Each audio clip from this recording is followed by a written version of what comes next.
5, 4, 3, 2, 1.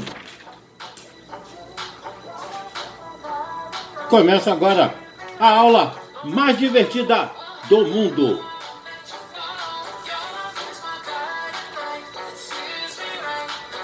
E quem pediu a música de hoje foi Brian Oliveira Neto. E ele deixou um forte abraço a todos os inscritos do canal. Então se inscrevam no canal se você ainda não está inscrito.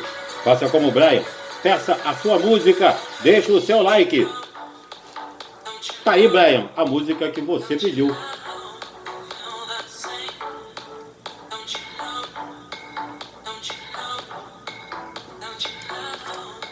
E hoje estamos comemorando a incrível marca de 22.245 visualizações.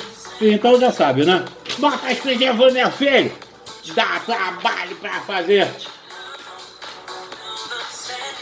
Aê! Agora sim, minha querida e linda turma de primeira série, turma de Geografia. Na semana passada nós falamos sobre vários tópicos. E hoje sobrou para a gente o conflito na Síria, o panorama geral dessa região. Vamos ver o que a gente pode caminhar hoje. Legal? No último tópico, então, nós falamos, por exemplo, sobre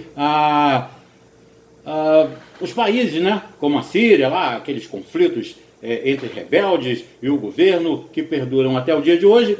E invadindo um pouco mais aí nessa parte de conflito da Síria, vamos falar, por exemplo, sobre a Primavera Árabe de 2011 no Egito e na Tunísia, que inspirou os sírios a tomarem as ruas em março de 2011 em protestos contra o regime de Bashar al-Assad.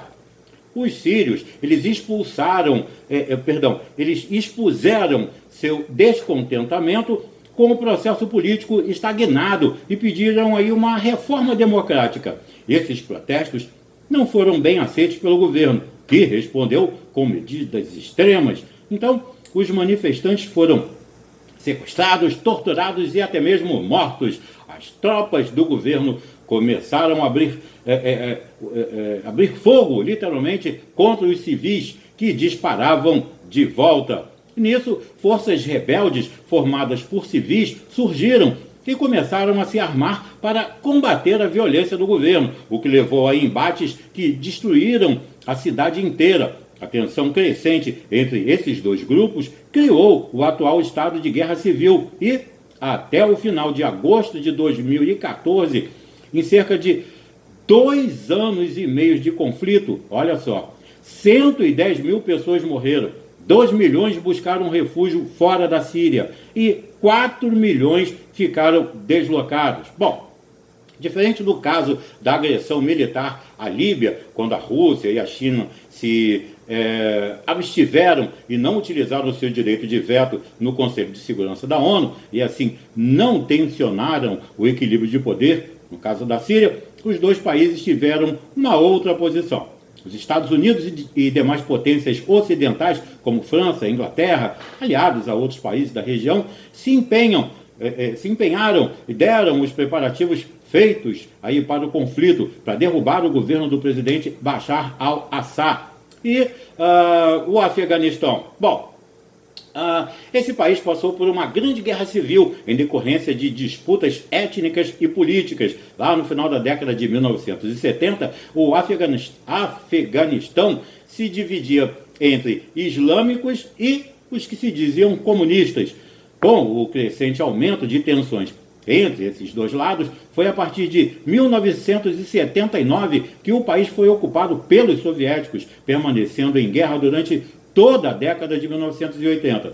As lutas só reduziram lá em 1989, quando a União desocupou definitivamente o território, a soviética, né? O lado islâmico, como era contrário ao socialismo soviético, era apoiado pelos Estados Unidos. Contudo, em 1996, um grupo radical islâmico, o Talibã, chegou ao poder. E esse grupo mostrou-se mais radical que o governo do Ayatollah Khomeini, lá do Irã, e gerou uma dura repressão aos opositores do regime.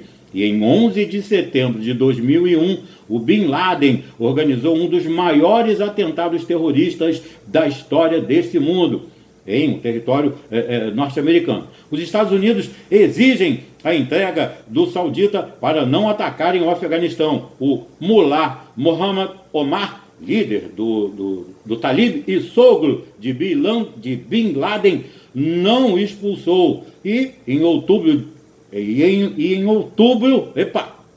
os Estados Unidos e o Reino Unido bombardearam as cidades afegãs. O Paquistão apoiou os Estados Unidos e o Talibã perdeu o seu estratégico aliado. Os ataques, eles causaram a fuga de milhares de civis e a maioria foi lá para o Paquistão. A Aliança do Norte, ou seja, a organização produtora de ópio aliada dos Estados Unidos, se aproveita da ajuda militar anglo-americana e avança. Após a ofensiva anglo-americana, cai o regime talibã, mas os Estados Unidos só conseguiram mesmo capturar o Bin Laden em 2011. Os afegãos comemoraram nas ruas o fim do regime. Cinemas e emissoras de TV foram reabertos. Mulheres retomaram o direito de sair às ruas sem a burca, trabalhar e frequentar escolas. Atualmente, o Talibã volta a ganhar poder dentro do Afeganistão, tendo o governo perdido mais ou menos em 60% dos territórios oficialmente afegãos para a gestão do extremismo talibã. E o Líbano? Bom, o Líbano ele já foi um dos países mais prósperos daquela região. Ele possui solos férteis e excelente posição geográfica para o comércio mundial, mas possui hoje uma economia letárgica e enfrenta problemas internos. O país apresenta uma grande diversidade cultural, além de política e religiosa. Os muçulmanos, que são divididos, conforme nós já vimos, entre xiitas e sunitas, basicamente, vão representar aí cerca de 60% dessa população. Apesar disso, é grande a presença de católicos armênios, católicos ortodoxos e até mesmo protestantes nessa área. Bom, as lutas entre essas comunidades, agravadas ainda mais pela presença de refugiados palestinos, têm sido frequentes e violentas e construíram quase um reflexo de lutas entre Israel e seus vizinhos. Em 1975, por exemplo, iniciou-se uma verdadeira guerra civil no país, sobretudo entre os cristãos apoiados por Israel e muçulmanos apoiados pelos países árabes. Além disso, o sul do país foi frequentemente bombardeado por forças israelenses que tentavam responder assim aos ataques palestinos que possuem instalações nessa parte do Líbano. Essa guerra civil, que veio a ficar conhecida como a Guerra do Líbano, apenas terminou em 1991. Ou seja, no início do século XXI, as tropas sírias se retiraram do território libanês, bem como as tropas de Israel. Mas, eventualmente, Israel ocupa e bombardeia o sul do Líbano com a desculpa de contra-atacar as ações terroristas do Hezbollah, que é lá aquele grupo xiita radical, né, apoiado pelo Irã e que possui milícias lá no sul do Líbano. Atualmente, é um dos países mais estáveis geopoliticamente nessa região, sendo considerado um lar para inúmeros refugiados sírios e de outros países vizinhos que percebem no Líbano um país para morar e reconstruir a sua vida. Entretanto, muitos libaneses veem com maus olhos a entrada de inúmeros refugiados, o que pode vir, a médio ou a longo prazo, gerar problemas em seu território. Bom, o que mais que nós temos para caminhar aqui? Sim, temos também o Irã. O Irã, após a Revolução Islâmica lá de 1979, inúmeras coisas mudaram no país, com exceção da sua geopolítica. Ainda sendo um grande inimigo dos países ocidentais e tendo um governo basicamente conservador, o Irã atualmente passa por um grande problema: embargos e sanções econômicas vindas dos Estados Unidos e de países alinhados aos Estados Unidos. Desde o governo do Reza Pahlavi, anterior, a 79, o governo americano apoiou um programa conhecido como Átomos de Paz. Olha só, isso objetivava o seguinte: desenvolver bombas nucleares para manter a paz na região. Entretanto, com a Revolução Islâmica, o governo mudou radicalmente de posicionamento, sem retirar o programa atômico de funcionamento. Assim, no início dos anos de 2000, os governos ocidentais começaram a pressionar o Irã para ter um limite na quantidade de urânio, que no caso é a base para a produção do plutônio, que vai ali nessas armas nucleares. E em 2015, no governo já do Barack